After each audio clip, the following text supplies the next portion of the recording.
کتنی خوبصورت ہوتی ہیں نا وہ خواہشیں جو ہمیں تہجد تک لے جاتی ہیں۔ تم جانتے ہو دل کا سکون کیا ہے؟ اپنے اللہ سے تنہائی میں بیٹھ کر باتیں کرنا۔ اور جانتے ہو محبت کیا ہے؟ نماز سے کسی کو تہجد تک لے جانا۔ جانتے ہو جب ہمیں کوئی امید نظر نہیں آتی اور ہمیں لگتا ہے اب کچھ نہیں ہو سکتا، تو پھر وہ رب ہمیں تہجد تک لے جاتا ہے اور ہمارے اندر ایک نئی امید پیدا کر دیتا ہے، امید کا ایک نیا دیا جلا دیتا ہے۔ تم یہی سوچ رہے ہو نا کہ تم تہجد تک کیسے آ گئے؟ تو سنو، جب ہر شخص سکون کی نیند سو رہا ہوتا ہے اور تم بے سکونی کی حالت میں سکون پانے کے لیے آنسوؤں سے بھری آنکھیں اور ٹوٹا ہوا دل لے کر اس کے آگے سجدہ ریز ہو جاتے ہو، تو تمہیں کیا لگتا ہے یہ سب بے وجہ ہو رہا ہے، بے مقصد ہو رہا ہے؟ یقیناً نہیں، اس کے پیچھے ضرور اللہ کی کوئی نہ کوئی مصلحت چھپی ہوئی ہوتی ہے۔ ہمیں لگتا ہے کہ ہم خود تہجد تک پہنچے ہیں، لیکن سچ یہ ہے کہ اللہ تمہیں تہجد تک لایا ہے۔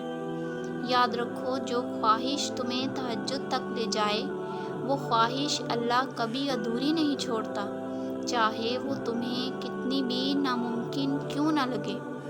تہجد تو اللہ سے کن کہلوانے کا نام ہے۔ تمہاری تہجد میں مانگی گئی دعائیں کبھی ادھوری نہیں رہیں گی۔ جب تمہارے دل میں تہجد پڑھنے کا خیال بار بار آ رہا ہو، تو سمجھ جاؤ کہ تمہاری دعاؤں کی قبولیت کا وقت آ چکا اور تمہاری دعائیں قبولیت کے درجے تک پہنچ چکی۔ تو بس تڑپ کر دعا مانگو اور باقی اس پر چھوڑ دو، وہ تمہاری دعاؤں پہ کن ضرور فرمائے گا۔ تمہیں کیا لگتا ہے کہ تمہارا تہجد تک پہنچ جانا، اللہ کے آگے آنسو بہانا سب ضائع چلا جائے گا؟ نہیں، وہ اللہ جو تمہیں تہجد تک کھینچ لایا ہے، وہ بلا وجہ نہیں ہے۔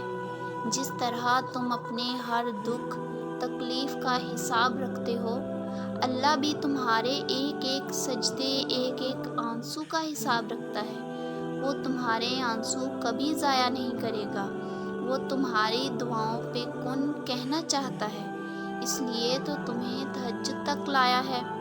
رشک کرو تم اپنی قسمت پر کہ اللہ تمہیں تہجد تک لے آیا، کہ جس نے تمہاری ایک پکار سننے کے لیے سارا عالم خاموش کروا دیا، تو پھر وہ تمہاری دعائیں کیسے ادھوری چھوڑے گا؟ وہ تمہیں ضرور تمہاری منزل تک پہنچائے گا۔ بے شک اللہ ناممکن کو ممکن کر دینے پر قادر ہے۔